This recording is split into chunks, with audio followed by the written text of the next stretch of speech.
Bonjour à tous, bienvenue. Jeudi, vendredi et samedi prochain s'ouvre le dialogue politique tel que souhaité par le chef de l'État. 9 partis politiques sont invités. Les grands absents sont Restaurer l'Espoir, Union sociale libérale, le Parti communiste du Bénin. Eux ne sont pas invités. Dans ce contexte, quelle issue pour un tel dialogue? Que pensent les absents? Nous le saurons à travers cette émission qui reçoit Dr Fidèle Sonon, conseiller au cabinet du président d'honneur de l'USL. Avec lui, nous aborderons bien d'autres sujets. La question de la fermeture des frontières avec le Nigeria, le non-respect par le Bénin de la décision de la Cour africaine des droits de l'homme et des peuples. Fidèle Sonon, bonjour, bienvenue. Bonjour Virgile et bonjour à nos auditeurs et nos téléspectateurs.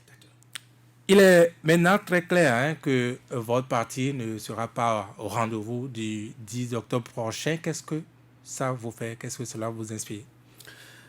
Merci Virgile. D'entrée, permettez-moi d'abord de dire que l'idée d'un dialogue national ou politique, peu importe comment on l'appelle, est une très bonne initiative. Donc on peut saluer le président de la République pour cette initiative. Et c'est d'ailleurs pourquoi vous vous souvenez que l'USL était favorable à une idée de dialogue, un vrai dialogue.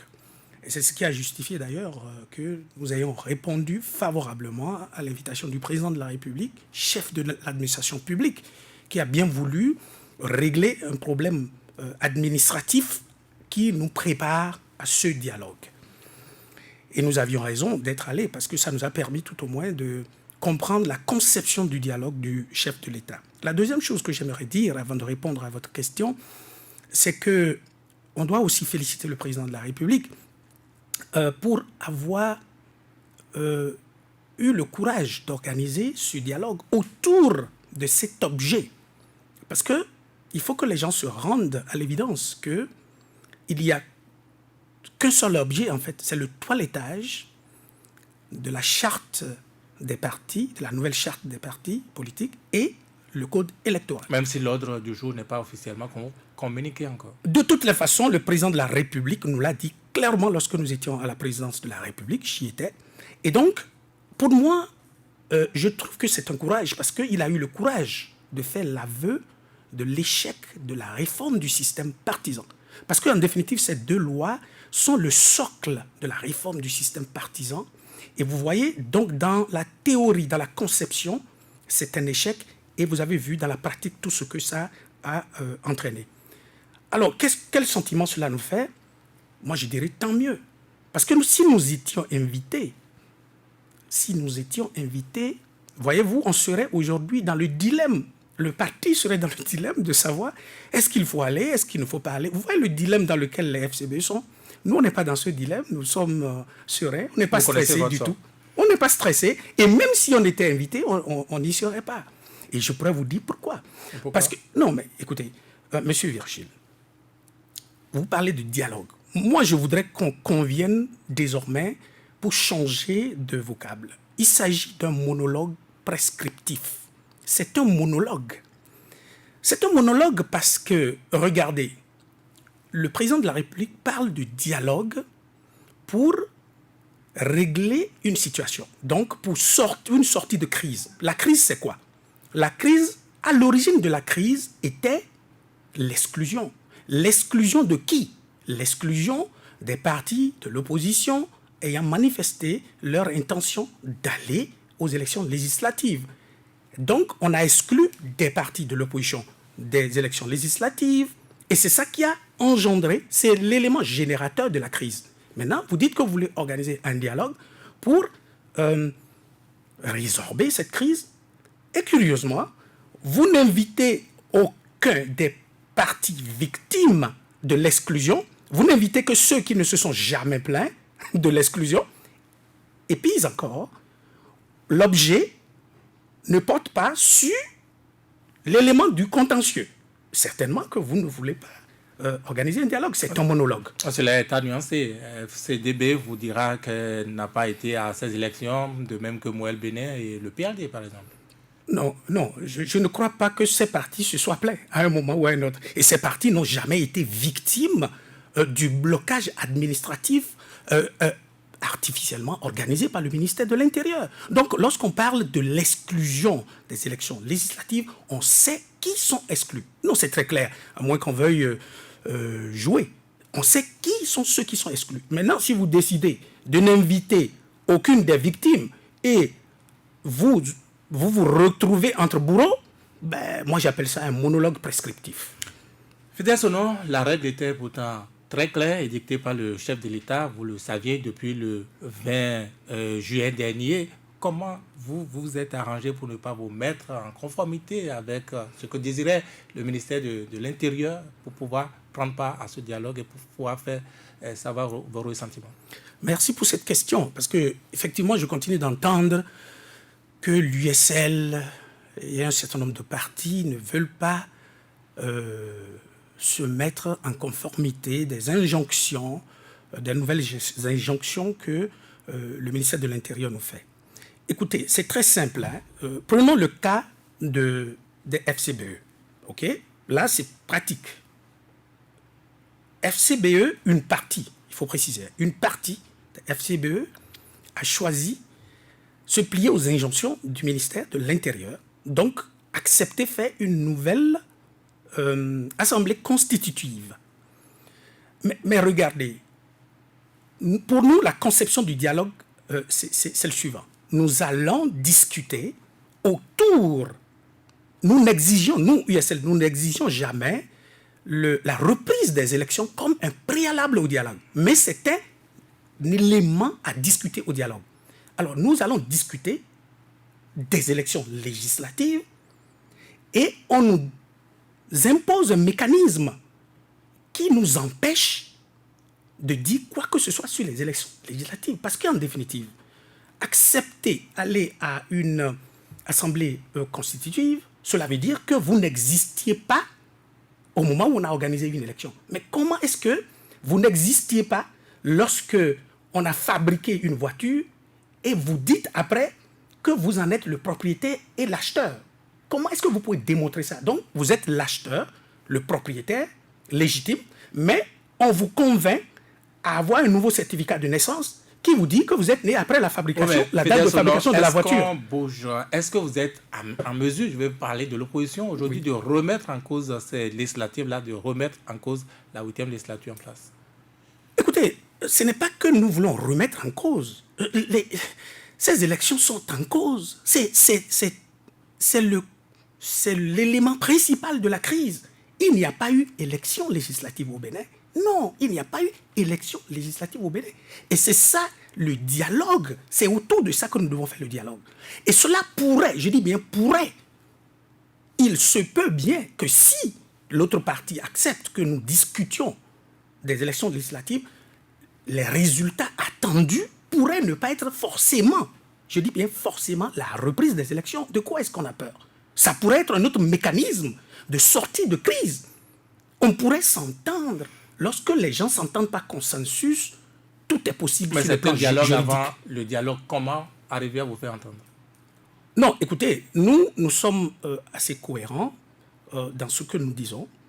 Pour ceux qui veulent bien sûr nous entendre, nous avons été artificiellement écartés des élections législatives et nous souhaitons que si dialogue il y a, aura, qu'il y ait un certain nombre de préalables.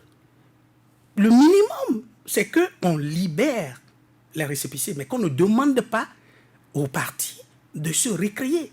Parce que ça, c'est des stratégies, tout simplement, en fait, la stratégie d'exclusion se poursuit. Et donc, est-ce que nous avons des moyens de nous faire entendre? Mais bien sûr. Parce qu'en définitive, ceux qui pensent que l'opposition dort, je pense qu'ils doivent continuer de penser, ils n'ont pas fini de penser. Parce que j'entends souvent l'opposition dort, l'opposition ne fait rien. Parce que vous promettez de dormir encore. Non, justement, je voudrais rassurer les gens sérieux, les opposants sérieux, les sympathisants sérieux de l'opposition, que l'opposition ne dort pas. Parce qu'en définitive, lorsque un chef de l'État, après quelques jours d'absence, sort de sa tanière et dit qu'il ne dort pas, certainement que l'opposition ne dort pas. Écoutez, c'est simplement la stratégie qui a changé. C'est la méthode qui a changé. Et il faut bien que la méthode change. Parce que ceux qui se targuent d'être des politiciens expérimentés, j'aime souvent leur dire ceci. Personne n'est expérimenté de la politique qui a commencé depuis 2016 avec le président Talon. Il faut qu'on ait le courage de se l'avouer. Il y a un bouleversement. Qu'on aime ou qu'on n'aime pas, il y a un bouleversement. Et tout le monde est en train de faire un nouvel apprentissage. Et donc, n'attendez pas de l'opposition qu'elle adopte la même méthode qu'elle a adoptée, que l'opposition a adoptée, par exemple, pour combattre le régime Yahya Boni. Donc, ce n'est pas du tout les mêmes stratégies. En fait, la résistance a changé de stratégie, vous l'avez dit. Et ne comptez pas sur moi pour vous expliquer cette méthode, cette nouvelle méthode. Non, il faut que les gens constatent. Je n'ai pas encore demandé ça.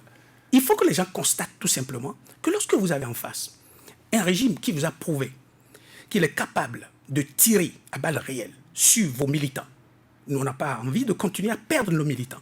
C'est un régime qui est capable de vous démontrer qu'il peut, pour un oui ou un non, mettre les gens en prison.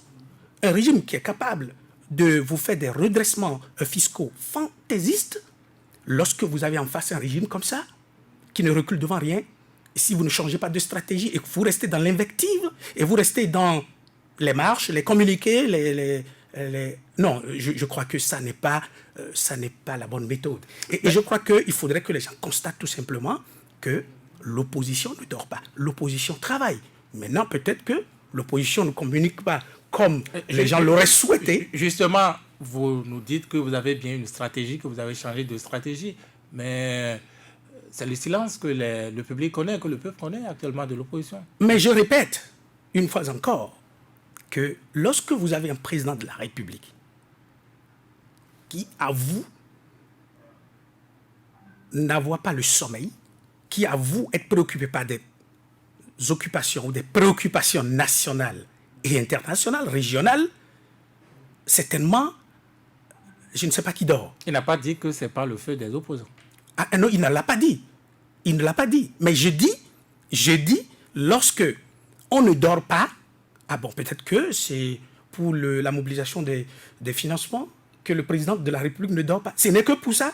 Je ne crois pas. Non, il faudrait que les gens sachent lire. Il faut que les gens sachent lire pour se convaincre aujourd'hui que l'opposition a tout simplement changé de méthode. L'opposition ne dort pas et je crois que c'est au résultat que nous jugerons si nous avons une opposition qui dort, si nous avons une opposition divisée. Et si vous me le permettez, c'est un sujet qui me passionne, la division de l'opposition. Je souris parfois, je dis, mais qui s'en plaint? On va y revenir à travers le cas de la FCBE. Mais dans cette stratégie, vous avez plutôt choisi l'option de la clandestinité, on va dire. Puisque vous n'existez pas officiellement, vous ne pouvez pas marcher, vous ne pouvez rien faire publiquement, vous ne pouvez vous revendiquer de rien publiquement. On pourrait dire, oui, nous avons choisi la clandestinité lorsque on regarde la proportion d'opposants qui sont obligés de s'exiler, qui sont exilés de force. On pourrait penser que l'opposition a choisi la clandestinité. Une grosse faiblesse. Non, je ne crois pas. Je ne crois pas. La lutte saine ne peut pas se mener que de l'intérieur du pays. Et une fois encore, il faudrait que les gens comprennent que la stratégie a changé, la méthode a changé, et je voudrais rassurer les militants et les sympathisants que l'opposition travaille. L'opposition travaille pas forcément d'un front unique, parce que je dis toujours, ne confondez pas l'union avec l'unicité de commandement. Et donc, je vous rassure, M. Vigile, que nous n'avons pas choisi la clandestinité, mais nous avons choisi la préservation. C'est une stratégie de préservation. Parce que, écoutez, je le répète, lorsque vous avez en face ceux que vous avez en face, vous devez changer de méthode. Et je le dis, c'est à la fin de la journée qu'on connaît, que le joueur de poker connaît combien il a véritablement gagné. Donc, nous sommes en plein jeu et je ne souhaite pas que nos adversaires pensent que nous dormons et qu'ils ont gagné. Est-ce que les adversaires n'ont pas gagné le coup de la FCBE? La FCBE est aujourd'hui divisée, vous l'avez déjà évoqué. Voilà, ce sujet me passionne énormément parce que, et quelqu'un l'a dit, j'emprunte son idée, lorsque la démocratie interne s'exprime dans les partis, pourquoi est-ce que nous pensons toujours à la division? Ça pourrait être des contradictions, oui, et c'est nécessaire au sein d'un parti. Quand on me parle de division parce que une partie des FCBE a choisi se plier aux injonctions du ministère de l'Intérieur pour obtenir ce qu'ils ont appelé le récépissé du parti, ce n'est pas forcément qu'il y a division. Pourquoi? Parce que aujourd'hui, qu'est-ce que vous observez? Est-ce que FCBE, même l'autre L, les FCBE nouvelle version, est-ce que les FCBE nouvelle version participent au dialogue? La réponse est non. Et heureusement d'ailleurs, heureusement. Parce que si honnêtement, même cette L souhaite convaincre l'autre L par rapport à la pertinence de l'action posée, je crois qu'il ne devrait jamais aller se présenter à ce monologue prescriptif. Et heureusement, c'est ce qui s'est passé. Donc, ce que vous observez être une division, évidemment, ceux qui ont orchestré cela, c'est leur objectif. C'est d'obtenir au moins un parti de l'opposition, de la vraie, pour pouvoir dire, nous avons réuni. Donc vous trouvez aussi le pouvoir derrière cela? Ah non, et c'est de bonne guerre. Et c'est de très bonne guerre. Moi je dis, c'est très bien. Si peut-être on était là, on chercherait à crédibiliser ce que nous appelons dialogue, en ayant tout au moins, parce que lorsqu'on rencontre nos amis de l'autre côté en privé, ben, ils nous disent des choses. Ils reconnaissent que mais ça va être une catastrophe si les copains et les coquins se retrouvent pour se caresser et utiliser l'argent du contribuable pendant 3 jours dans un hôtel.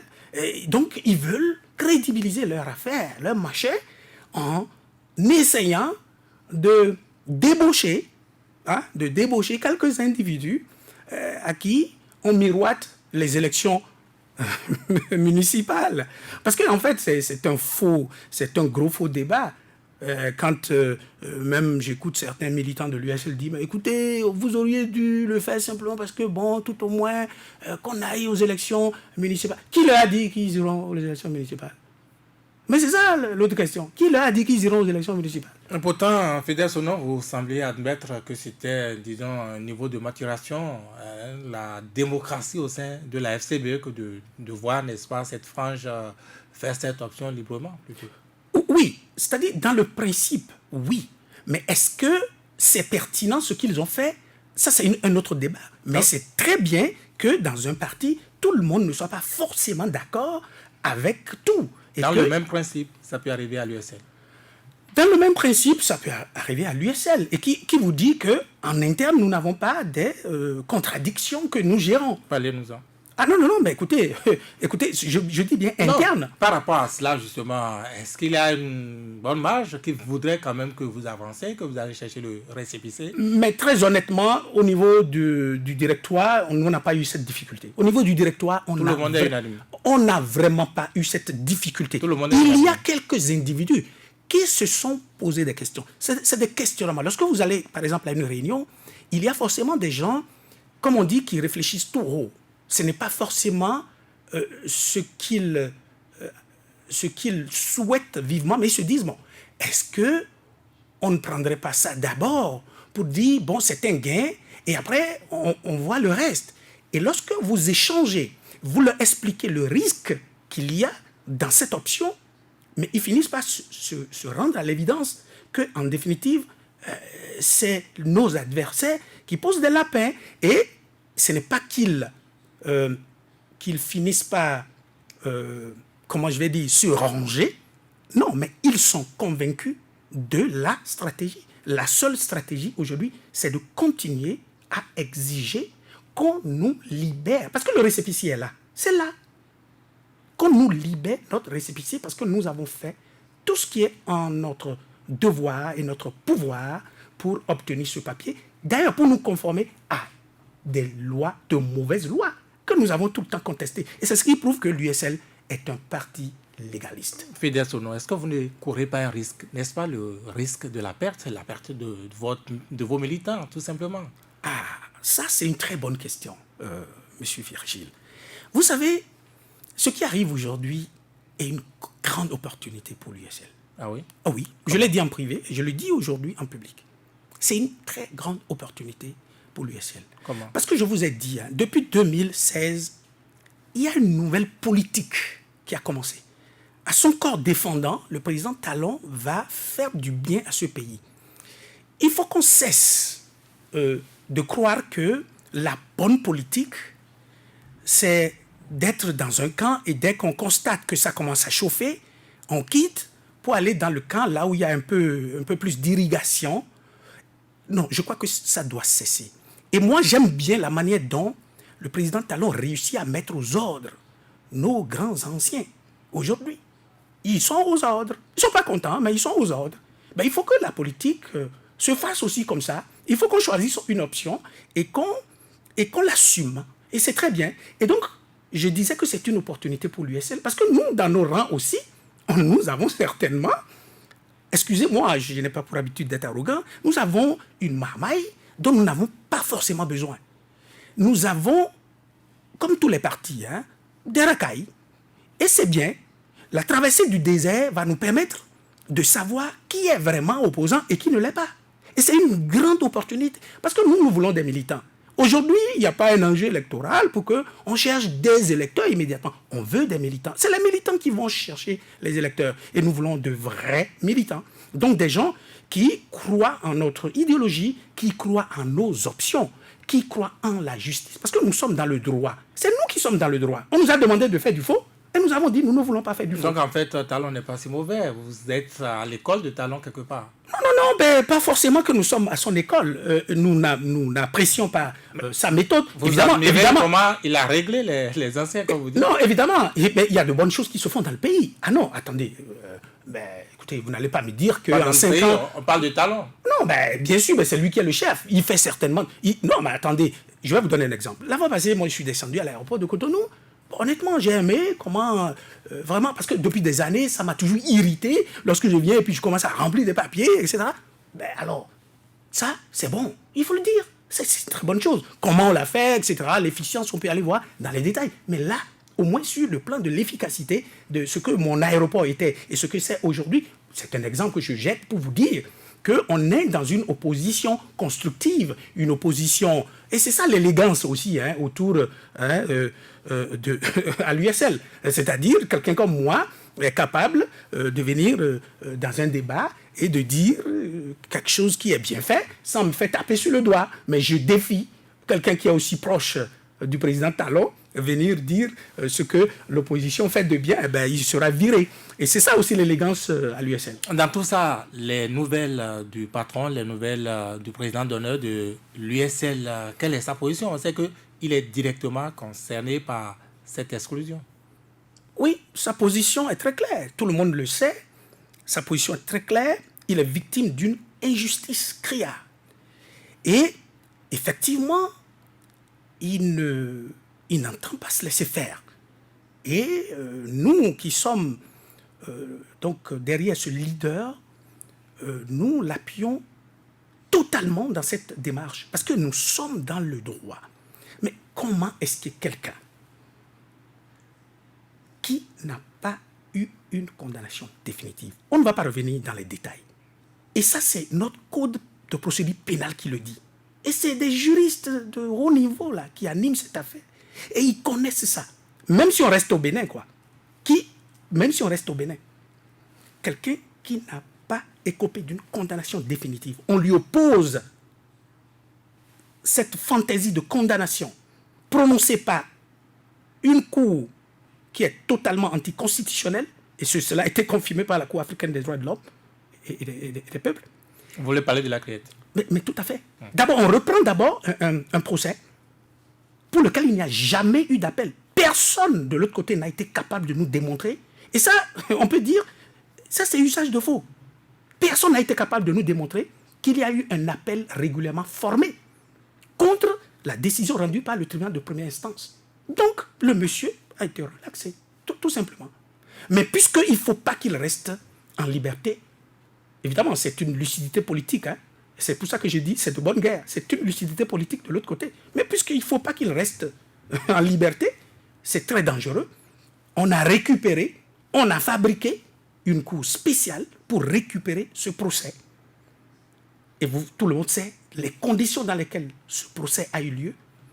Et on a saisi une instance internationale. Et il faut que les gens comprennent. C'est très important cet aspect que je veux développer. La Cour africaine des droits de l'homme n'est pas une juridiction autre. Non, c'est une juridiction béninoise. Il faut que ça soit très clair. Comment? Mais c'est une juridiction béninoise et est au-dessus des autres juridictions. Je précise encore, c'est deux éléments importants. Le Bénin a ratifié la convention, les traités craignant cette cour, l'a intégrée dans sa constitution, et donc les décisions de cette cour s'imposent au Bénin. Mais mieux, je vais vous dire, et c'est là où c'est gênant. Le 2 poids 2 mesures, c'est très gênant.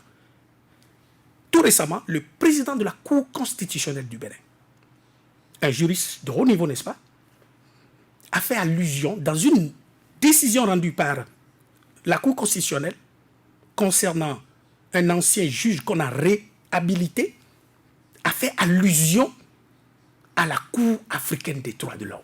Dans une décision, et ça existe hein, tout récemment. Ça veut dire quoi? Nous reconnaissons la Cour africaine des droits de l'homme, qui est une institution, institution judiciaire supra, mais qui fait partie du corpus, de notre corpus judiciaire. N'est-ce pas deux niveaux? La Cour constitutionnelle et le gouvernement, ce n'est pas la même chose. Ah non, non. Écoutez, on peut confondre. Heureusement que vous souriez un peu.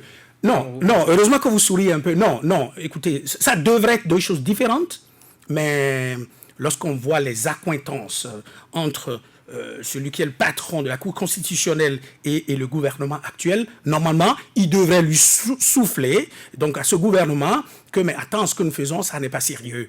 Ça n'est pas sérieux parce que nous reconnaissons entièrement cette Cour. Qui a dit d'abord, arrêtez-moi cette affaire, parce que l'hémorragie, arrêtez-moi l'hémorragie. C'est ce que la Cour a dit d'abord, hein, et je ne comprends pas cet entêtement. La Cour a dit, arrêtez-moi l'hémorragie. C'est si grave que la Cour a dit, arrêtez-moi l'hémorragie avant que je ne vois clair. La Cour est revenue dire, en cohérence avec sa première décision, annuler cette décision qui est totalement contre tous les droits de l'homme, contre votre propre constitution, etc. Annulez-moi ça. La Cour a condamné votre radio, a condamné la fermeture de votre radio, la Cour a condamné la fermeture de Sika TV, la Cour a condamné la fermeture de Sokota, etc., etc. Et rend cette décision. Et comme vous le savez très bien, il y a une autre décision, comme disent mes amis québécois, qui s'en vient. Donc, la sanction pécuniaire.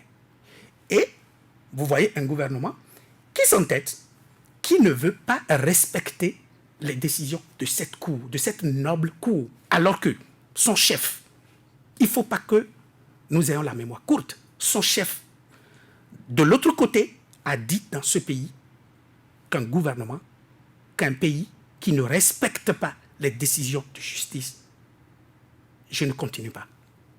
Parce que je n'ai pas envie d'être arrogant. Il l'a dit.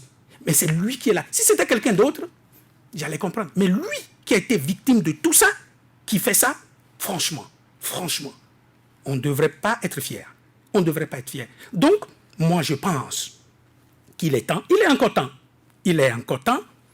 Parce que j'entends dire déjà que, oui, les sanctions pécuniaires vont tomber et les spires du gouvernement vont commencer à dire, ben oui, voilà, Sébastien Javon, il n'est pas patriote. S'il était patriote, il n'allait pas condamner son pays à de si colossales sommes d'argent à payer, alors que, voilà, le contribuable, etc., on va commencer à surfer sur l'aspect politique. Et même si le président Sébastien Javon devait renoncer à ça, cela lui appartient à lui et à lui seul. Parce qu'il ne sera pas, dans ce cas, le premier. Il ne sera pas le premier, même s'il décidait à le prendre, cet argent. Et donc, il faut que les gens comprennent, si ils ont un conseil à donner, c'est de dire au gouvernement, respectons cette décision, parce que ça pourrait être une situation aggravante. Ah oui, je le dis. Je ne dis pas que la sanction pécuniaire est liée à l'entêtement, mais ça pourrait être une situation aggravante. On devait revenir sur ce sujet, mais est-ce qu'aujourd'hui à l'USL, on est capable, n'est-ce pas, d'être comme à la FCBE, comme vous l'avez établi vous-même, assez démocratique, assez démocrate, au point de dire, bon, disons, l'enjeu est tel qu'il faut qu'on tourne la page des législatives et qu'on aille de l'avant, tout le contraire de ce que penserait le président d'honneur, par exemple, vu ce qu'il vit.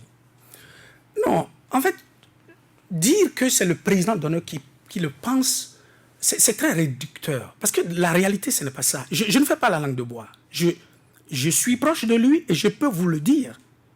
Il y a des gens qui sont plus, je vais dire, plus extrémistes dans cette question que lui. Les militants peuvent faire son combat. Non, justement, je dis, c'est pour rectifier en disant que ce n'est pas ce que veut le président d'honneur nécessairement, parce que c'est lui qui a été la principale victime dans cette affaire, etc. Non, ce n'est pas la question. La question, c'est une question de démocratie. Parce qu'au-delà de l'USL, de la participation de l'USL ou non à des élections législatives, il s'agit de la vie démocratique de notre pays. Parce que les gens perdent de vue quelque chose qui est déjà en train de se passer. Koslepi, j'ai suivi sur l'ORTP hier, Koslepi ou je ne sais pas quoi, les instances là qui doivent reprendre la liste sur le terrain. Oui, et on dit, bon, dirigé par tel de BR, dirigé par l'adjoint ou je ne sais pas, le démembrement de Koslepi. Et c'est exactement ce qui se passe dans le pays.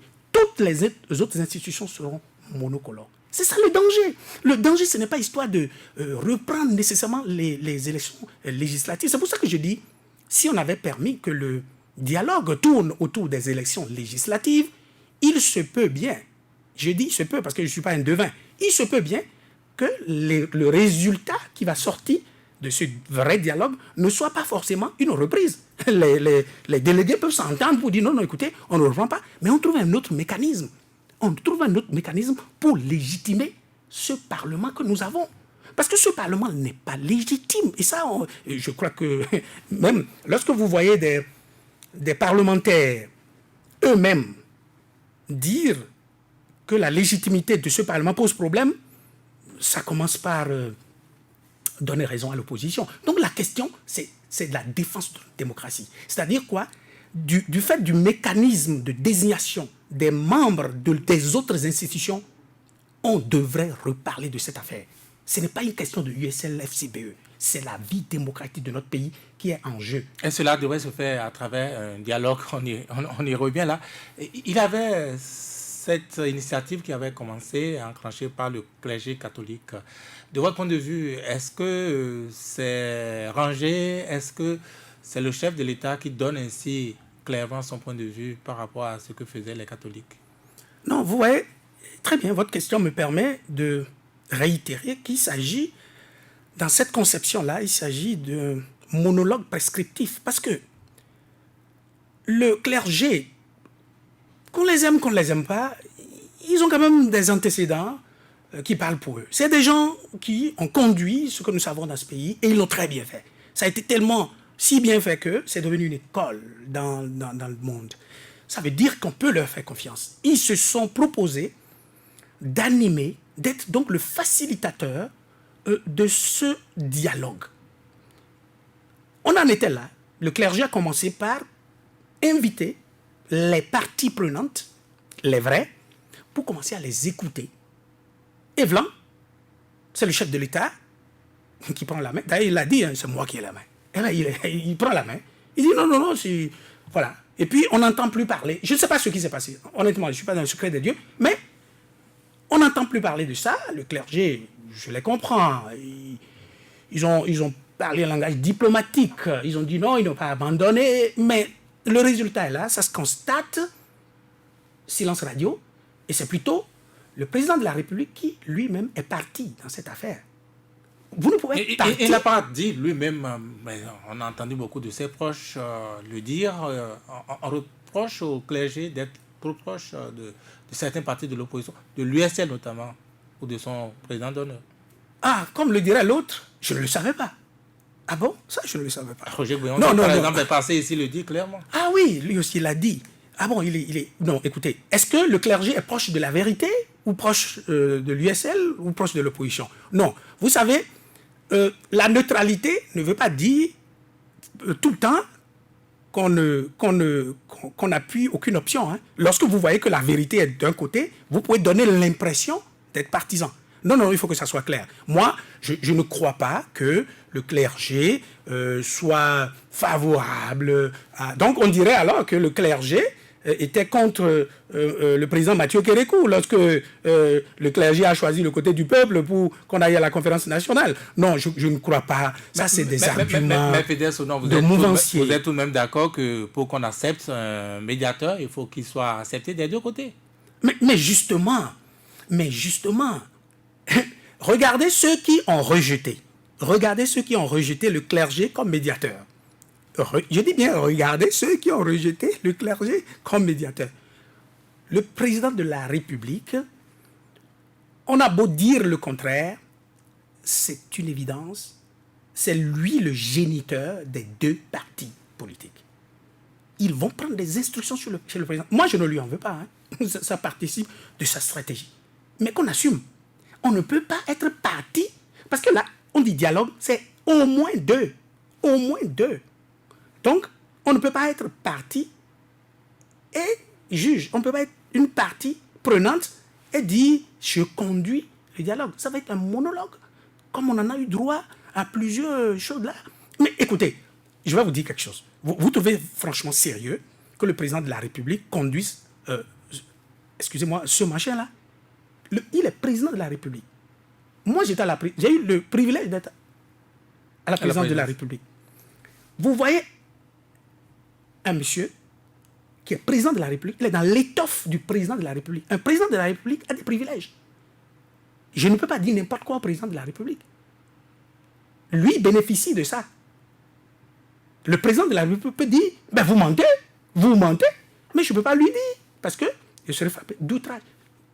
Et c'est lui qui veut conduire un dialogue aussi sérieux, où il y a eu mort d'homme, où il y a eu tout ce que nous savons. Alors qu'on parle de dialogue franc. Vous savez ce qui s'est passé à la présidence? Je vais vous dire, ça fait rire. Moi, j'ai vu des gens, pour parler au président de la République, Excellence, monsieur le président, on vous remercie d'avoir machin. Et pendant 2 minutes, on n'a même pas commencé à dire ce qu'on veut dire. Mais c'est ce qui va se passer, c'est quand là, de 10, combien là? C'est ce qui va se passer. Ils vont se caresser et se séparer. Or, c'est des choses graves. Le président de la République, même son statut ne lui permet même pas de se mêler de cette affaire. Il n'est pas encore annoncé que c'est lui qui va conduire. Hein, il a été très clair. Il a été très clair. C'est lui qui a la main. Il a été très clair. Peut-être que avec le temps, il va changer d'avis et mettre quelqu'un d'autre, mais ça va être la même affaire. Pour nous, ça va être la même affaire. Il faut un personnage, il faut une personnalité neutre, consensuellement choisie. Je suis d'accord, ils peuvent dire non, on ne veut pas le clergé. C'est leur droit. Mais si on ne veut pas le clergé, il faut bien qu'on choisisse quelqu'un, mais qui n'est ni USL, ni FCBE, ni le président de la République. Quelqu'un accepté de tous. Quelqu'un accepté de tous. Et ça, on peut le trouver. Est-ce que vous avez des noms, je ne vous demande pas de dévoiler, mais est-ce que vous en avez comme ça? Vous avez des personnes? Non, on a des personnes morales, on a des personnes physiques qui peuvent jouer ce rôle, si on le veut. Et si on veut vraiment... Ici au Bénin? Ben, on en a au Bénin, on peut faire un mécanisme mixte. On peut trouver, si on veut si on veut vraiment parler de cette affaire, on va en parler. Mais en vérité, je vais vous dire, ils ne veulent pas en parler. Mais ils ont la phobie. Parce que je ne comprends pas pourquoi tous les amènent à croire qu'on va reprendre. Non, mais il se peut que ça ne soit pas la reprise. Je ne dis pas que c'est la position de mon parti. Hein. C'est pas ce que je dis, mais là, je suis en pleine réflexion. Je dis, mais allons discuter. Il se peut que ça ne soit pas la reprise. Il se peut que le gouvernement ait des arguments qui convainquent l'opposition qu'on ne reprenne pas forcément les élections, mais qu'on trouve un mécanisme je le répète, pour légitimer. On peut leur trouver des béquilles. On peut trouver des mécanismes. Donc, je crois que les gens ne veulent pas. Ils veulent continuer dans cette espèce de monolithisme. Et puis, c'est dommageable pour le pays parce que les conséquences, vous allez commencer à le voir. Hein. Ce Parlement-là ne fera pas de contrôle d'action du gouvernement. Ah non, vous ne pouvez pas. Fedel Sono, si les choses étaient conduites de cette manière-là, que le dialogue politique tel que voulu par le chef de l'État allait à son terme, qu'est-ce que vous faites? Qu'adviendra-t-il du lendemain? Très bien. Ça, c'est une hypothèse, n'est-ce pas? Je suis heureux que cette hypothèse ne se réalisera pas. Parce que je sais que FCBE, nouvelle version, n'ira même pas. Donc si, malgré ça, le président de la République organise ce dialogue, nous serons là comme spectateurs. On est curieux, on est très curieux, parce que, comme je l'ai dit, c'est un monologue. Et je suis curieux de savoir ce qu'ils vont faire. Ils vont peut-être dire qu'ils ont toiletté le code électoral, la charte des partis, ils vont l'envoyer à leur parlement pour voter cette affaire, mais ça n'aura pas réglé la crise. Et c'est ça le truc. Ça n'aura pas réglé la crise. Le président de la République a envie de travailler. La crise, mais les questions de développement. Le président de la République, je sais qu'il a envie de réussir son quinquennat. Vous serez absent à ces communales, à ces municipales? Moi, je ne peux pas le dire encore. Je ne suis pas un devin. Nous souhaiterions bien. Vous allez finir par vous résoudre d'aller quand même faire cette nouvelle assemblée et aller retirer votre récépissé? Non, si aujourd'hui... C'est une possibilité. Non, si aujourd'hui le président de la République instruit son ministre de l'Intérieur pour lever le coude et nous dit, venez chercher votre récépissé, nous irons chercher. Non, ça, il faut que ça soit clair. Condition d'un nouveau congrès, comme l'a souhaité le ministre de l'Intérieur. Ah non, l'USL, nous avons pour qualité d'être cohérents. Non, nous sommes cohérents. On ne fera pas cette affaire. Non, mais ça ne répond à rien. Juridiquement, vous voyez, on les a poussés à faire du faux, là. Et vous avez vu toute la difficulté que M. Rumpé, que je respecte beaucoup, a eu à répondre à vos questions ici. Il a eu d'énormes difficultés parce que moi, j'étais aussi au ministère de l'Intérieur. Monsieur le ministre de l'Intérieur, c'est exactement ce qu'il suggérait avec ses cadres. Écoutez, faites simulacre, etc. Les gens qui sont si respectueux de la loi, les gens qui nous chantent tout le temps la loi, il faut être rigoureux, c'est eux qui nous proposent ça. Et après, c'est la même personne qui va vous dire, mais attends, on sait bien dans quelles conditions vous avez fait votre congrès. Non, écoutez, nous, on ne tombe pas dans ça. On est lucide, autant que eux, dans leur stratégie, nous avons les nôtres. Et puis voilà, on verra bien la suite. À l'USL, vous n'avez pas peur de l'hémorragie qui va s'en suivre? Je veux parler de vos militants qui vont aller soit au BR, soit à l'Union progressiste ou Moël, ou je ne sais pas, les partis à même d'aller aux élections communales. Vous savez, Virgile, l'enjeu aujourd'hui, c'est un enjeu qui transcende des élections. Si la raison pour laquelle des militants vont quitter USL, ce n'est que pour aller se faire positionner sur des listes, encore que, je les préviens, ils ne l'auront pas. Si ce n'est que ça, alors je suis pressé de les voir partir. Parce que... Mais un parti, c'est des militants. Qu'est-ce qui restera? C'est des militants. Un parti, c'est des militants, mais je fais partie de ceux qui pensent que ce n'est pas le nombre de militants qui fait un parti, mais c'est les militants qui sont capables, qui sont en capacité d'aller chercher des électeurs. Pour animer un parti, on n'a pas besoin 20 000, 50 000, 1 million d'adhérents forcément. Hein. Non. C'est véritablement des gens convaincus. Et si tout ce qui arrive aujourd'hui nous permet de faire cette purge-là, ben on a envie d'être léger. On a envie d'être léger. Pour voir clair, on a envie d'être léger. Franchement, si ce n'est que parce qu'on veut aller aux élections municipales, parce qu'il y a un autre piège. Je ne le dis pas pour leur faire peur, mais je le dis au cas où, de bonne foi, ils ont oublié qu'il n'y a aucun enjeu dans les élections à venir. Les élections qui viennent là, je ne parle pas de présidentielles, hein, des communales, il n'y a aucun enjeu. Aucun enjeu. Vous savez ce qui va se passer au milieu des cas? Vous savez ce qui va se passer? Supposons qu'un parti de l'opposition aille à ces élections. À coup sûr, ils vont gagner. Ils vont rafler tout. Et c'est de ça que les gens avaient peur. Ils vont rafler tout. L'opposition ou... Ah oui, cette opposition qui déciderait de faire de la compromission pour aller à cette élection, qu'est-ce qui va se passer? Si elle va, bien sûr, parce qu'il peut y avoir d'autres stratégies pour l'écarter. Si elle va, vous savez ce qui va se passer? Tu vas rafler 98% des maires, et 6 mois après, on te les prend tous. Donc tu auras fait des efforts pour rien. Hein? Et si tes maires à toi ne vont pas en prison. Donc en définitive, il n'y a aucun enjeu. Lorsque les maires sont sous la tutelle du ministère de l'Intérieur ou de... oui, c'est bien ça, hein, ou de la décentralisation, ce mécanisme-là, il n'y a aucun enjeu, il n'a aucun pouvoir. Donc en définitive, pourquoi se battre, faire des compromissions, ce déni pour aller à une élection non, qui n'en vaut pas la peine. Non, je crois que allons doucement, faisons les choses correctement. Sont-ils dissociés? En tout cas, certains voient, derrière la fermeture des frontières du Nigeria, certains voient l'opposition. Écoutez, moi, je crois qu'il y a des problèmes réels. Il y a des problèmes réels. Vous vous souvenez que moi, il y a quelques mois, lorsque le Bénin provoquait le Nigeria, je dis bien provoquait le Nigeria, je prévenais déjà. J'ai dit, mais attendez, j'ai peur des représailles. J'ai fait une émission sur la question, et il faut que les gens se souviennent qu'en 2016, à l'arrivée de ce gouvernement, en 2016, le gouvernement actuel a pris des actes. C'était au temps du DG Pierre Claver Tosso. Ils ont pris un acte administratif pour interdire l'entrée au Bénin par les frontières d'un certain nombre de produits. Ça, en ce moment, il n'y avait pas les normes communautaires. En 2018, tout récemment encore, ils ont pris la même décision qu'ils ont rapportée, bien sûr. Ça va la deuxième provocation.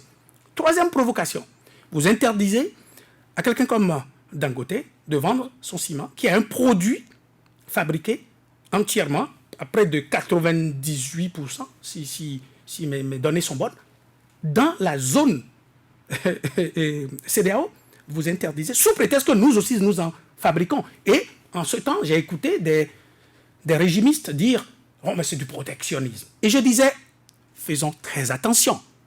Et lorsque Dangote dit « We're going to tell our government to take drastic measures against Benin », on va demander à notre gouvernement de prendre des mesures drastiques contre le gouvernement béninois. Lorsque quelqu'un comme Dangote disait ça, mais on devrait s'en presser pour enclencher la diplomatie, le mécanisme de la diplomatie. Mais non, on était là, on jouait, alors que le chef de l'État actuel est bien placé pour savoir ce que représente quelqu'un comme Dangote dans la politique d'un pays. Parce que lui, on sait ce qu'il représentait dans le jeu politique jusqu'à devenir président de la République. On sait que ça, quand ces gens-là disent ça, ils ne blaguent pas. Donc, n'allez pas dire aujourd'hui l'opposition est derrière, etc. Et moi, ce que j'ai envie de dire, c'est ceci. Le gouvernement a la responsabilité entière de prendre toutes les démarches, d'entreprendre les démarches pour la réouverture de cette frontière. Et le gouvernement sait ce qu'il doit faire. Les gens ont été clairs. Il faut que nos parlementaires, il faut que certaines personnes dans ce pays commencent à capter les chaînes nigériennes pour écouter ce qui se passe. Les autorités nigériennes sont très claires. Ils ont dit clairement ce que le Bénin doit faire pour que la frontière soit réouverte. Je ne sais pas pourquoi on ne le fait pas. Les gens vous disent, prenez un acte. Le gouvernement nigérien ne demande pas forcément aujourd'hui, suivez bien les débats là-bas, le gouvernement nigérien ne demande pas forcément la matérialité de l'arrêt de la réexportation du riz au Nigeria. Le gouvernement nigérien ne demande que la manifestation d'une volonté gouvernementale. Prenez un acte comme le Niger. Ils ont même comparé le Bénin au Niger. Comme le Niger pour dire, nous interdisons, faites même un simulacre s'il le faut. Nous interdisons. Moi, si j'étais le président de la République, je vais à la télévision. Non seulement je prends l'acte et je dis, quiconque va le faire, sachant bien que, vous savez, de tout le temps, le commerce entre le Niger et le Bénin, ça s'est fait et ça va se faire, ça va continuer à se faire. Ça va continuer à se faire. Donc, vous pouvez même prendre cet acte-là officiellement et même négocier un moratoire. Mais il y a un acte de la douane dans ce sens. Pour interdire un certain nombre de produits sur le Nigeria. Un certain nombre de produits. Ouais. Non, mais vous savez que cette affaire-là, c'est pas sérieux, non? Non, c'est pas de ça que le Nigeria parle. Non, les gens mélangent. Les gens mélangent. On connaît les normes communautaires. Les normes communautaires disent clairement les produits qui ne sont pas fabriqués. Le manioc est fabriqué, produit au Bénin, etc. Non, ce n'est pas de ça que le Nigeria parle. Et ils savent bien. Ça, c'est une distraction. Ce dont nous parlons, est-ce que c'est si compliqué de prendre un acte, même du président de la République, pour dire nous interdisons la réexportation du riz sur le Nigeria. Même si dans la pratique, ça pourrait continuer.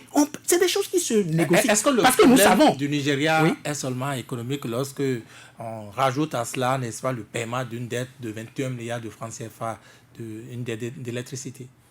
Mais écoutez, vous savez, je disais tout à l'heure que c'est de bonne guerre. Hein. C'est de bonne guerre. Lorsque vous décidez de ne pas respecter les normes communautaires, de ne pas respecter des traités que vous-même vous avez signés allègrement, etc., lorsque vous décidez de tenir tête à tout le monde, peut-être que ça marche à l'intérieur, mais ça ne marche pas. Peut-être que ça ne marche pas à l'extérieur. Et donc, il faut comprendre. Et ça, il faut pas faire la langue de bois. Aujourd'hui, c'est une crise politico-économique. Certains parlant justement d'entêtement, on dit plutôt que c'est parce que le chef de l'État n'a pas écouté, n'est-ce pas, Abuja n'a pas écouté Boiré pour les dernières législatives. Mais vous avez vu combien de délégations sont venues ici? Vous avez vu les va-et-vient? Mais on dit la même chose. On dit, mais attendez, mais les gens nous observent. Les gens nous observent. Et vous savez combien ça représente le poids de ce commerce avec le Nigeria dans la mobilisation des ressources internes? C'est énorme. Donc, moi, je dis, le gouvernement a tout intérêt à régler cette affaire. Et donc, moi, je dis, c'est pas une histoire de dire l'opposition est derrière ou pas. Bon, c'est les mêmes personnes qui disent que l'opposition dort. Bon, maintenant, finalement, qui dort? Moi, je ne sais plus. Chose visible, chose concrète, dans cette crise de fermeture de frontières, on a vu, vous l'avez appelé tantôt, Dangote aller voir Diavon à Paris, et cela a été affiché, n'est-ce pas, une autre provocation de plus. Mais comment voulez-vous? Des amis de longue date doivent continuer à se voir. On peut se voir. Qui dit que c'est de ça qu'ils ont parlé? Publiquement. Qui dit que c'est de ça qu'ils ont parlé? C'est des amis, vous comprenez que des amis, c'est certainement que le président Talon connaissait Dangote. C'est pas parce qu'il est devenu président de la République qu'ils vont arrêter de se fréquenter. Donc c'est pas parce que l'autre est en exil aujourd'hui qu'ils vont arrêter de se fréquenter. Et puis, bien entendu, non, très honnêtement, moi je crois que M. Sébastien Aljavon aujourd'hui, sans fausse modestie, est un expert de cette question. Et moi je pense qu'il est temps qu'on rassemble tous les fils de ce pays pour demander mais comment est-ce qu'on réorganise. Parce que ce que le Niger nous demande là, c'est la réorganisation de notre structure économique. Hein. Et ça, on se lève. Quand j'entends des rupturiers dire oui, c'est une opportunité, ça me fait rire, ça me fait sourire. J'ai dit, mais on se lève là un matin et puis on dit bon, on peut faire ça. Est-ce que les gens savent combien ça représente dans la mobilisation des ressources internes? Non, les gens s'amusent. Il faut ramener la balle à terre, rassembler tous ceux qui ont l'expertise de cette question pour dire comment on fait, non seulement pour résorber de façon ad hoc, conjoncturellement, ce problème, mais de façon structurelle, comment on fait? Il y a des gens qui ont la solution. Hein. Donc, il faut pas écarter des fils de ce pays qui ont certaines compétences. Les fils dont vous parlez, vous faites allusion à Sébastien Aljavon? Ah non, mais ça, entre autres personnes. Mais entre autres personnes. Mais il a une ressource. Il a une ressource. Tout le monde sait ce qu'il pesait. 35 milliards en moyenne par an dans les recettes internes. Ça n'est pas rien. Et aujourd'hui, voilà, ça pourrait contribuer à réaliser certains projets du PAG qui sont en souffrance. Hein. Fidèle Sonon, pourquoi, de votre point de vue, le gouvernement a gardé le silence sur cette affaire aussi sérieuse, comme vous le décrivez, cette affaire de fermeture de frontières? Pourquoi le gouvernement a gardé le silence sur cela? Non, mais c'est vrai, c'est vous qui posez des questions ici, mais j'ai envie de retourner la question à nos auditeurs, nos téléspectateurs. C'est trop curieux. C'est curieux que... Mais c'est un problème sérieux. Mais, je vais vous dire quelque chose. Le président de la République a dit qu'il ne dort pas, et c'est vrai. Ça, non, c'est sérieux. Il dit qu'il ne dort pas. Il est très préoccupé. Et ça, c'est vrai. C'est peut-être qu'il a choisi de ne pas communiquer. Le gouvernement... le sommeil, la fermeture des frontières? Non, le gouvernement ne dort pas. C'est vrai. Le gouvernement ne dort pas. Pas plus que l'opposition ne dort. Le gouvernement, le président notamment, ne dort pas. Il ne faut pas que... j'entends que oui, le gouvernement ne fait rien. Non, le gouvernement fait beaucoup de choses. C'est vrai que c'est pénible. Hein, beaucoup laborieux parce qu'il y a des choses qu'on aurait dû faire, qui n'ont pas fait, qui n'ont pas faites, pardon. Et donc, c'est plus pénible, certes, mais on finira par y arriver. Parce que personne n'a intérêt à ce que cette frontière demeure fermée. Parce que quand j'entends l'opposition est derrière, tout ça, non, personne ne devrait s'en réjouir parce que c'est des pertes énormes. Et vous savez ce qui va arriver? Nous, on aspire à gouverner ce pays. Si on aspire à gouverner ce pays et que cette fermeture se poursuit et que la mobilisation des ressources internes pour alimenter le budget diminue drastiquement et qu'on soit obligé d'aller emprunter davantage de l'argent, évidemment, un régime pas, le gouvernement c'est une continuité, hein, donc vous allez hériter de tout ça, donc c'est pas forcément ce qu'on veut. On veut que ça se résolve très rapidement et que, bon, tout aille très bien. Tout le monde veut que le quinquennat du président Talon se fasse très bien. Et c'est ce qu'un bon opposant doit d'ailleurs souhaiter, parce que tu as envie d'hériter de grands actifs et non de gros passifs. Et voilà, donc nous on est dans cette dynamique-là que les choses se résolvent très vite, mais il faut que les gouvernants prennent leurs responsabilités. C'est ce que je ne vois pas tout à fait maintenant. C'est-à-dire c'est des fuites en avant, soit c'est l'opposition, soit... Et puis, vous voyez, c'est deux poids, deux mesures. C'est vous qui avez provoqué un géant. Et moi, je disais, on ne provoque pas ces gens-là impunément. 3 fois, sinon 4 fois. Et puis oui, les gens disent, non, c'est du projet. Vous protégez quoi? On protège quoi? Non, on est obligé de... Vous voyez, je vais prendre un exemple. L'ALENA, c'est comme un peu notre CEDEAO, là, au niveau de l'Amérique du Nord. Le Canada, les États-Unis, le Mexique. Mais le Canada, il y a plein de trucs que les États-Unis font qui ne lui plaisent pas et tout. Mais il a beau être un grand pays, parfois on fait profil bas parce que le Canada n'a pas envie d'enclencher une guerre économique avec les États-Unis. Et alors quand ces grands pays le font, c'est pas à nous de jouer les John Brie, là. On prend la mesure des choses et non, c'est pas partout qu'on expérimente son rapport de force. Moi, je pense que ça n'est pas sérieux. Il faut qu'on fasse ce qu'on doit faire. Et ils savent ce qu'ils doivent faire. Mais dites, on n'a pas entendu le gouvernement, c'est une chose, mais pas plus qu'on a entendu l'opposition non plus. On n'a pas entendu l'opposition. Non, je crois qu'on a entendu l'opposition. L'opposition, peut-être, est-ce que les gens espèrent que toute l'opposition sorte pour faire une conférence de presse? Moi, j'ai entendu des partis de l'opposition. C'est pas un sujet sérieux, c'est pas un sujet aussi important? Ah oui, c'est un sujet très important. Et bon, vous voyez, j'en parle là aujourd'hui et je dis au gouvernement ce qu'il doit faire pour que... Parce que moi, j'ai entendu ce qu'il doit faire pour qu'on rouvre les frontières. Donc, il suffit que le gouvernement fasse cela. Et je ne sais pas pourquoi ça ne se fait pas. Bon, ben, peut-être que ceci explique cela. Peut-être que ceci explique cela. Ben, nous allons à présent recevoir les auditeurs qui peuvent nous appeler au numéro qu'ils connaissent, hein, le 64 44 02 44 ou le 66 75 72 72. Bonjour. Vous êtes en direct, bonjour. Allô? Quelques difficultés avec la ligne, me semble-t-il. On essaie encore, bonjour.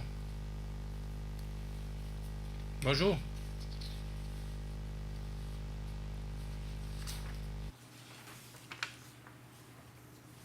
« 64 44 02 44 66 75 72 72 avec René Tatou à la technique.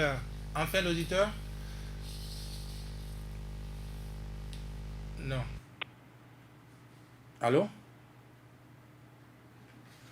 Bon, décidément de gros soucis à la technique. Nous allons donc revenir dans ce studio. Vous l'aviez abordé et je n'ai pas voulu trop approfondir la Cour africaine des droits de l'homme, puisque vous avez semblé avoir vidé déjà le sujet. Mais on en est où concrètement par rapport à ce dossier aujourd'hui? Ce dossier, tout le monde a pris acte du non-respect de la décision d'annuler celle de la criette prononcée par la Cour africaine des droits de l'homme. Parce que la fin du mois de septembre consacre le non-respect. La Cour lui a donné au Bénin 6 mois pour respecter et lui faire un rapport. Le Bénin n'a rien fait. On le constate. Et vous savez aussi que dans les prochaines semaines, la Cour doit se prononcer sur la sanction pécuniaire. Parce que lorsqu'il y a abus des droits de l'homme, etc., c'est toujours accompagné d'une réparation des dommages causés à cette personne. Donc, voilà les sanctions qui vont suivre. Et je disais tantôt, moi je ne suis pas les juges de la Cour, mais je crois que l'entêtement, le non-respect pourrait être une situation aggravante. Mais il n'y a pas que ça. Vous savez, contrairement à ce que les gens disent, que oui, le Bénin ne risque rien, ça me fait sourire.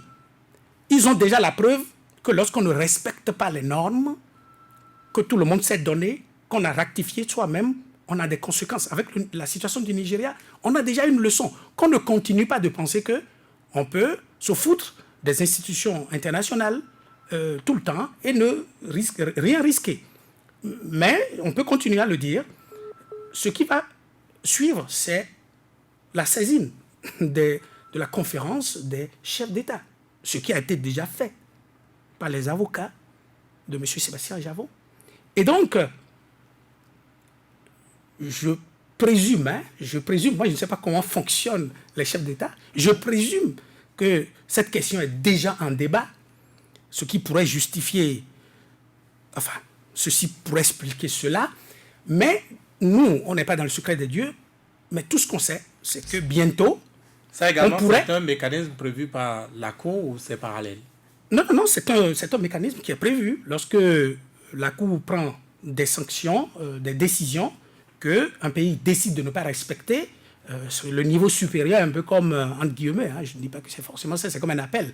Ah oui, on va à un niveau supérieur, on saisit la conférence des chefs d'État pour leur faire part, officiellement, puisqu'ils le savent, ils nous suivent, ils savent tout ce qui se passe, pour leur dire officiellement que voilà, le Bénin n'a pas respecté, etc.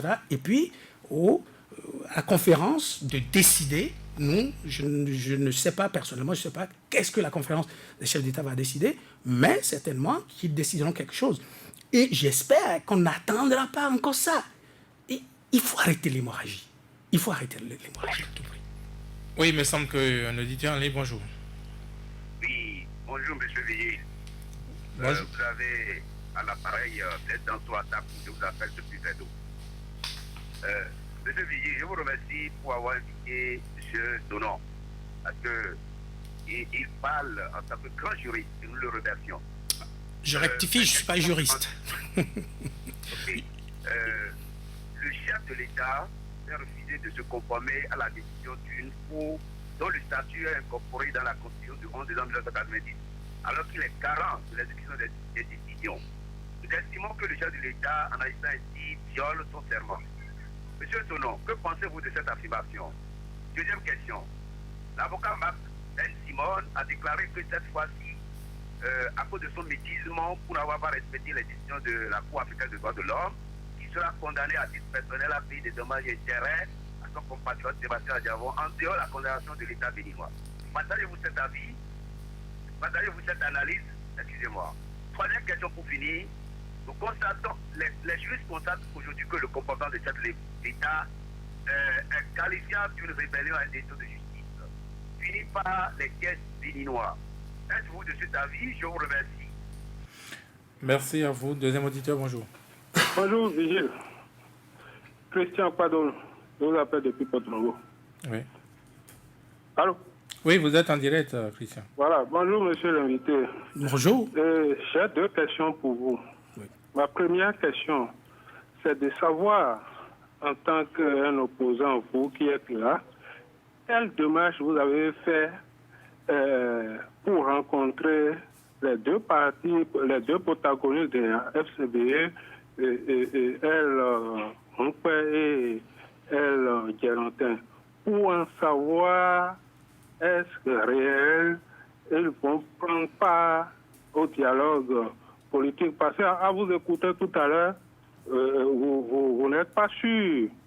Toute chose peut changer. Est-ce que vous avez mené des démarches en tant que votre confrère, je vais dire, parce que vous faites partie de l'opposition, est-ce que vous avez mené des démarches pour les rencontrer, pour avoir avis réel.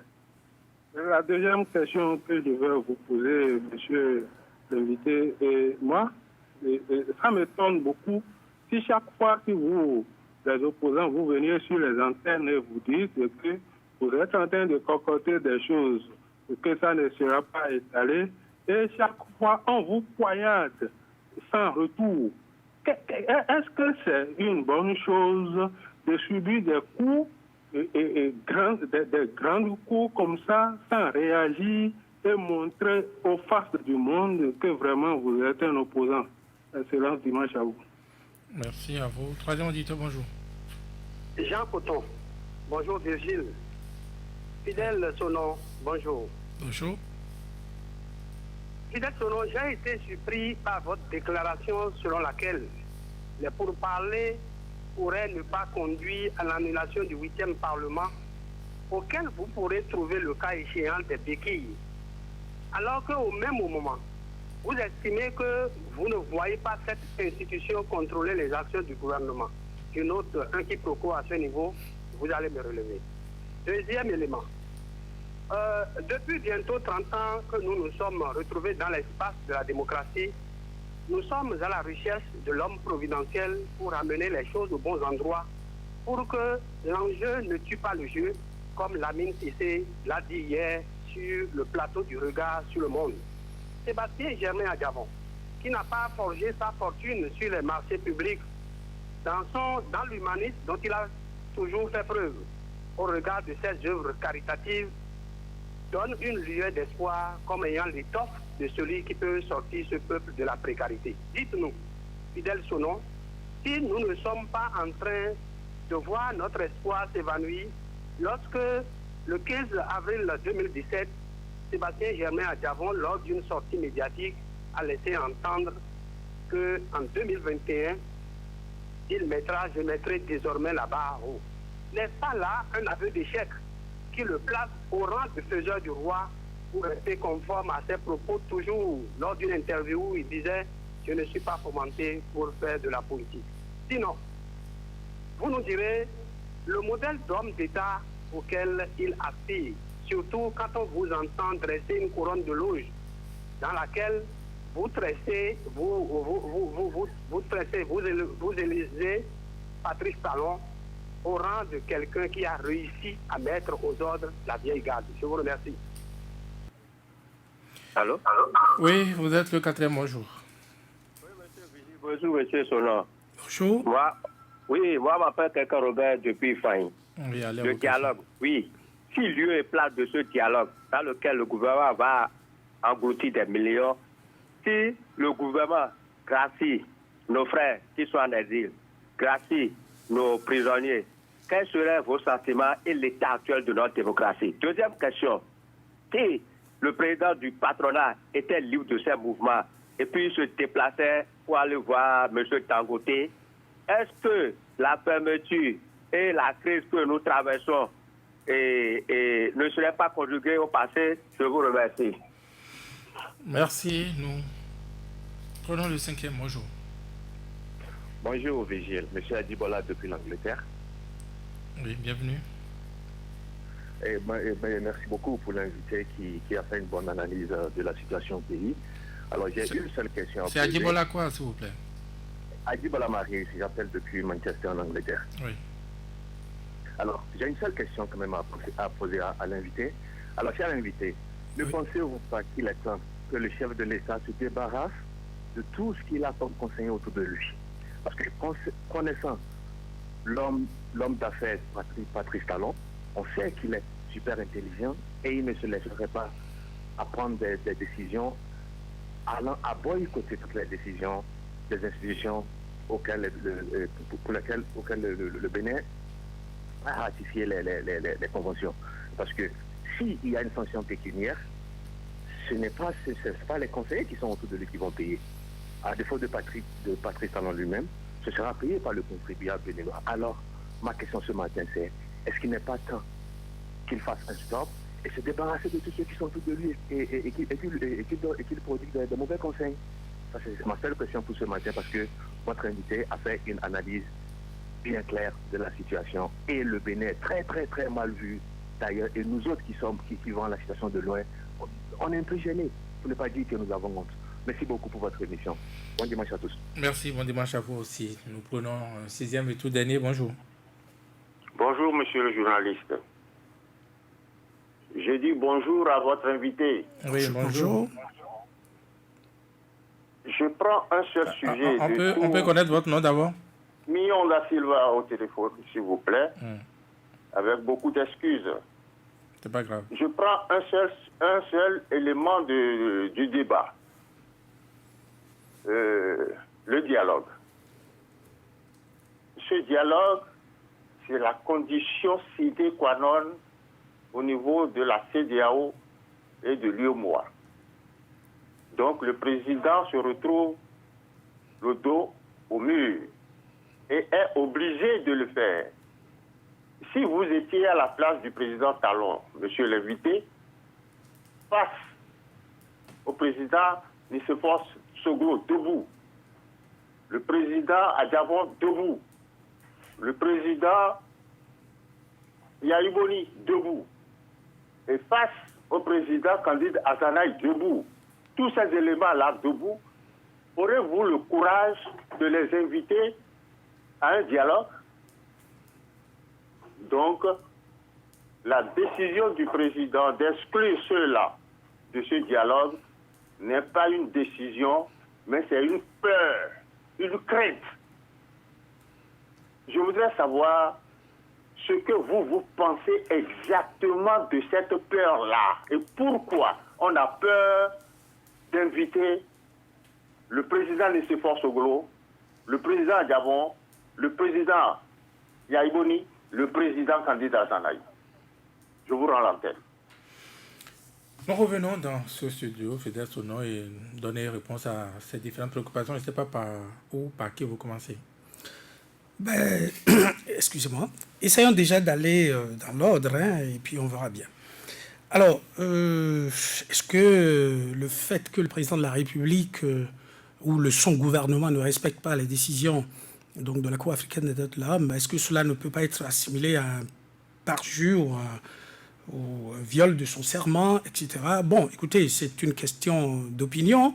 Moi, je ne suis pas juriste. Les juristes sont mieux placés pour nous dire les termes qu'il faut. Mais ce que je sais, c'est que c'est en violation de notre Constitution. Ça, au moins, c'est très clair. Maintenant, il a aussi parlé de quelque chose. Et le dernier intervenant, je crois, ou l'avant-dernier, a dit la même chose. Et nous sommes aussi dans la même logique. Désormais, je pense que si nous réussissions, puisque nous sommes à l'ère des réformes, moi je voudrais suggérer une réforme au président Talon. Je crois qu'il a commencé. C'est véritablement de voter des lois, mais qui s'appliquent à tout le monde, y compris le président de la République lui-même, qui permet ou qui fait que les fonctionnaires zélés puissent répondre individuellement aux gaffes qu'ils auraient fait et ne se cachent plus derrière leurs fonctions. Qu'est-ce que je veux dire? Si c'est du fait, il a établi que c'est du fait propre du chef de l'État que cette décision de la Cour africaine des droits de l'homme n'est pas respectée et qu'il y a des conséquences, il faudrait qu'il réponde effectivement personnellement. Parce que ce que ça va créer, c'est que nous aurons désormais des fonctionnaires un peu plus sages. Parce que ça continue malheureusement. Il y a des fonctionnaires, pour plaire au chef, essayent d'utiliser leurs fonctions pour faire n'importe quoi contre tous les droits de l'homme parce qu'ils sont momentanément assez puissants.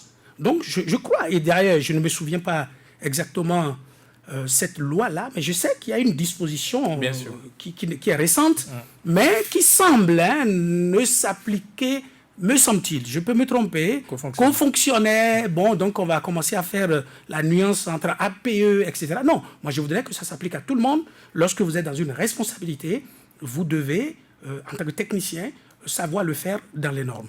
Alors, quelle démarche nous avons faite pour rencontrer nos amis de FCBE. Oui, non, c'est évident que nous les ayons rencontrés. Et je dis que je suis très heureux d'avoir lu que FCBE, même nouvelle version, ne participe pas. Enfin, elle n'a pas dit clairement qu'elle ne participe pas. Elle a posé des conditions, on attend sa réponse. Bon, écoutez, bon, vous verrez. Bon, de toutes les façons, vous verrez, ils ne participeront pas parce que eux-mêmes, ils ne vont pas continuer. Je parle de l'aile là, ils ne vont pas continuer à s'embourber. Hein. Ils n'y participeront pas parce qu'on ne va pas leur offrir ces conditions. Ils savent. C'est une manière de dire non, sans dire non. Donc, oui, c'est vrai, il y a des pourparlers, on se parle tout le temps. C'est pour ça que ceux qui disent que l'opposition est divisée, bon, ça me fait sourire. Est-ce qu'il y a des contradictions? À la suite, est-ce que vous avez essayé une médiation entre les deux ailes? Une médiation? Non, nous n'allons pas faire de l'ingérence. Nous avons des conseils. Et, bon, on appellera ça des conseils. On a rencontré les uns et les autres, on a échangé. On a essayé de comprendre qu'est-ce qui a pu se passer, etc. Les gens se sont justifiés. Et nous, on souhaite bien sûr qu'ils puissent trouver une solution à cette crise. Mais ça peut fragiliser, mine de rien, ça peut fragiliser l'opposition. Ça, non, écoutez, on dit parfois que ce qui ne vous tue pas vous renforce. Non, ça peut, écoutez, les contradictions peuvent plutôt renforcer. Ça dépend de comment vous gérez ces crises-là. Ces crises sont tout à fait normales. C'est comment vous les gérez qui vous fragilise ou vous renforce, moi je pense. Alors, non, quelqu'un a dit quelque chose que je dois rectifier tout de suite, hein, parce que il dit chaque fois, vous venez, vous dites que vous concoctez des choses, et puis après, on ne... On voit rien. On ne voit rien. C'est des coups que vous recevez. Et c'est tout. C'est des coups. Non, mais c'est ça.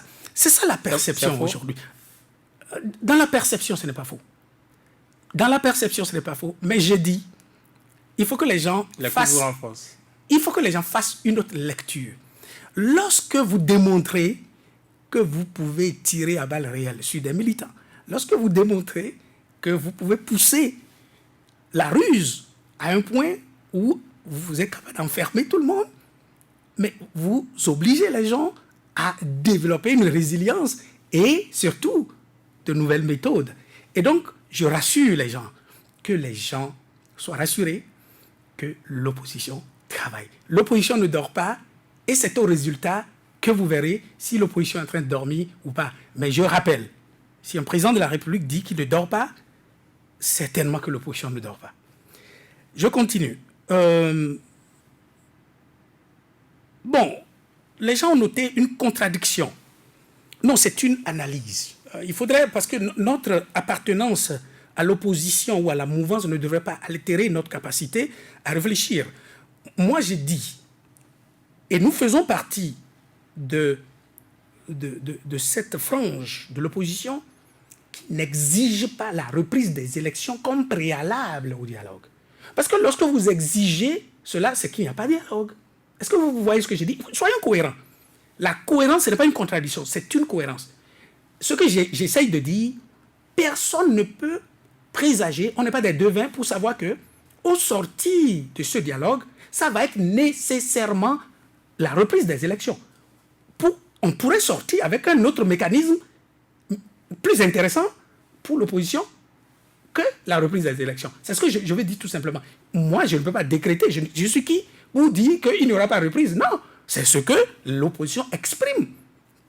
C'est l'une des exigences phares de l'opposition. Mais je dis, nous ne l'exigeons pas comme préalable. Il y a préalable et résultat. À exécuter avant de venir s'asseoir. Exactement. On s'assoit et on discute et on pourrait. Parce qu'avant d'aller à la conférence nationale, écoutez, toutes les inventions que nous avons eues, personne ne pouvait dire d'avance qu'on allait faire ceci ou cela. Non, c'est en discutant qu'on pourrait trouver... mais je rassure les gens, ce n'est pas une conférence nationale bis, parce qu'on en a peur aussi. Alors, le président Javon a dit qu'il mettrait là-bas, est-ce que cela ne voudrait pas dire qu'il veut faire encore faiseur de roi? Non, du tout. Ça n'est pas la bonne lecture pour ce que j'en sais. Non, c'est pour dire justement que, oui, c'est... Les niveaux d'exigence, de ceux pour qui on travaille. C'est une manière d'appeler les militants à prendre la mesure des choses. Ce n'est pas pour dire non, je ne comprends pas du tout qu'on veuille faire encore un faiseur du roi. Non, le président Dagbo est très déterminé. Ou plutôt c'était adressé à Talon pour dire qu'il mettra tout en œuvre pour être président de la République, pour le remplacer au fait. Bon, écoutez, merci, ça c'est une autre lecture. Hein, c'est une autre lecture, mais c'est de dire, j'y suis. Et c'est justement ça l'ennui qu'il a jusqu'aujourd'hui. C'est parce qu'on le prend très au sérieux aussi. Hein. Sinon, vous croyez qu'on serait en train d'emmerder quelqu'un qui ne signifie rien. Vous admettez que stratégiquement, c'est une mauvaise phrase, une phrase de trop. Oh, ben écoutez, pas forcément. Pas forcément. Ce n'est pas... écoutez, les États-Unis ont toujours annoncé les couleurs, mais cela ne veut pas dire que... Tout le monde n'est pas les États-Unis. Tout le monde n'est pas challenger des États-Unis. Oh, ben écoutez... c'est comme je l'ai dit, hein, c'est à la tombée de la nuit qu'on sait que le joueur de poker sait s'il a gagné ou pas. Donc, moi, je souhaite que les gens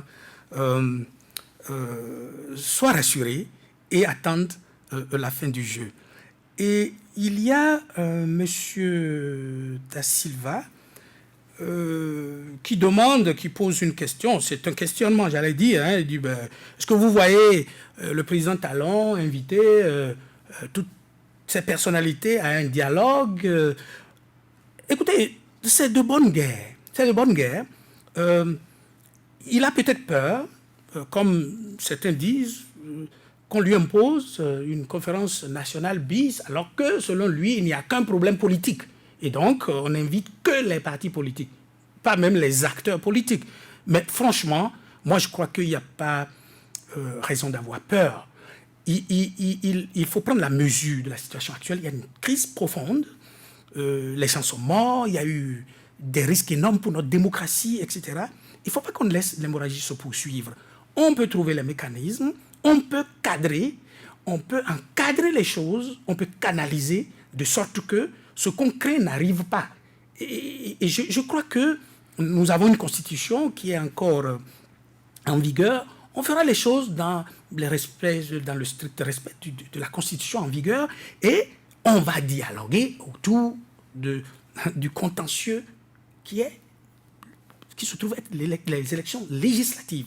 Et donc, pour moi, il peut inviter toutes ces personnalités pour qu'on puisse s'asseoir. Il suffit simplement qu'on trouve un bon manager pour ce dialogue-là et que les choses réussissent. Donc, il n'y a pas moyen. J'espère que je n'ai pas le modèle d'État. Bon, le modèle d'homme d'État que je pense que le président Javon est. Non, mais écoutez, tout est. Il incarne l'idéologie sociale libérale. Il incarne l'idéologie sociale libérale. Et je dis, quel que soit le parti politique aujourd'hui, je crois que c'est l'idéologie qui sied mieux à notre pays. Il faut créer la richesse et il sait le faire. Il l'a fait, il a montré sa preuve et donc il s'est partagé. Et donc c'est la création et la redistribution équitable avec un regard plus bienveillant envers les personnes les plus défavorisées. Il sait le faire et voilà l'homme d'État qu'il est. C'est celui qui sait créer la richesse parce qu'il faut créer avant de partager. Et donc voilà l'homme qui aspire à gouverner autrement ce pays. Et bon, ceux qui disent que oui, parce que j'entends dire ça déjà, hein, on dit ah non mais les hommes d'affaires, moi je m'en méfie maintenant. Ah, les hommes d'affaires, je m'en méfie maintenant. Ont-ils raison ou pas? Non, ils n'ont pas raison. Pourquoi? Ah non, attention, il y a hommes d'affaires. Non, écoutez, ce n'est pas la fonction de quelqu'un qui fait de lui ce qu'il est. C'est ce que la personne est fondamentalement. Non, il ne faut pas mélanger les choses. Le président Sébastien Javon est un homme d'affaires prospère. Il sait créer la richesse. Et lorsque vous voulez juger quelqu'un, jugez la personne à ses pratiques. Nous avons vu cet homme, et même malgré la situation actuelle où on l'asphyxie économiquement, vous avez vu, ses œuvres ont continué. C'est quelqu'un de fondamentalement, entre guillemets, partageur. Mais il a bien de Benoît qui dit Talon est un homme d'affaires, je l'ai vu aux affaires, à la gestion. Sébastien Javon est aussi un homme d'affaires, donc je m'en méfie. Non, peut-être que nous allons dédier une autre émission cette nuance. Ce n'est pas une nuance, c'est une différence. C'est même une différence. Ok, c'est une différence. Vous savez, il y a des hommes d'affaires qui savent ajouter de la valeur pour commercialiser, mais il y a des hommes d'affaires, des affaires. Hein? Donc, je crois qu'il y a une différence. Et je le dis une fois encore, regardez les hommes et non les fonctions dans lesquelles ils sont. Ce n'est pas parce qu'on aspire à la magistrature suprême qu'on cesse d'être quelqu'un qui sait créer la richesse, mais surtout qu'on cesse d'être quelqu'un qui sait partager. Conseil à Patrice Talon, Adibo, Marius l'a demandé. Conseil à Patrice Talon. Faut-il se débarrasser de ses conseillers? Je suis tout petit dans mon soulier. Est-ce que j'oserais conseiller le président Talon? Moi, écoutez, pour être honnête, moi j'ai entendu des gens, pas des moindres, et ne comptez pas sur moi pour donner des noms, dire que c'est plutôt le chef qui n'écoute pas. Non, ça, parce qu'il faut lire les choses dans les deux sens. Est-ce que vous croyez plus? Écoutez, moi j'ai tendance à croire les deux. J'ai tendance à croire les deux. Parce que vous savez, au Bénin, nous avons une manie. Tout le monde, tous les Béninois. C'est-à-dire, on est très hypocrite. On veut plaire au chef. Les gens, même certains de ceux qui disent « Ah ben il n'écoute jamais, ah il n'écoute jamais ». Combien de gens osent dire la vérité au chef? Non, tout le monde craint de déplaire. On ne dit pas la vérité au chef. On craint de ne plus avoir ses faveurs. Donc, mais après, en privé, on dit ah, oui, on le lui dit toujours, il ne veut pas comprendre. Donc, il y a cette vérité que très peu de gens disent la vraie vérité au président Talon. Mais il y a aussi que certaines personnes n'ont pas l'environnement qu'il faut. Parce que moi, j'ai assisté à cette scène où, honnêtement, moi, j'ai vu des ministres de la République qui sont des techniciens de leurs choses. Et le président est en train d'opiner en premier lieu sur des sujets techniques. Moi, je ne crois pas en cette méthode. La méthode, la bonne, serait que le président de la République laisse les techniciens parler et qu'il corroborent ou concluent. On arrive au thème de cette émission. Écoutez, moi, je voudrais simplement rassurer pour dire que l'opposition ne dort pas, l'opposition travaille. Et c'est pour ça que je disais que le dialogue est une diversion. Les sujets les plus importants, et un sujet que nous n'avons pas abordé, je conclue là-dessus, c'est maintenant la dette du Bénin. 3200 et quelques milliards. La dette du Bénin, c'est presque 1000 milliards par an. C'est la moitié, plus que de la moitié de notre budget. Et l'année qui vient, 2020, c'est le dernier budget. Il faut que les gens se rendent compte. Le dernier budget du président Talon, de ce quinquennat, c'est bien cela. Et regardez le PAG. Dans les 45 projets phares, regardez le PAG. J'ai lu le rapport de fin d'année du budget de l'exercice 2018.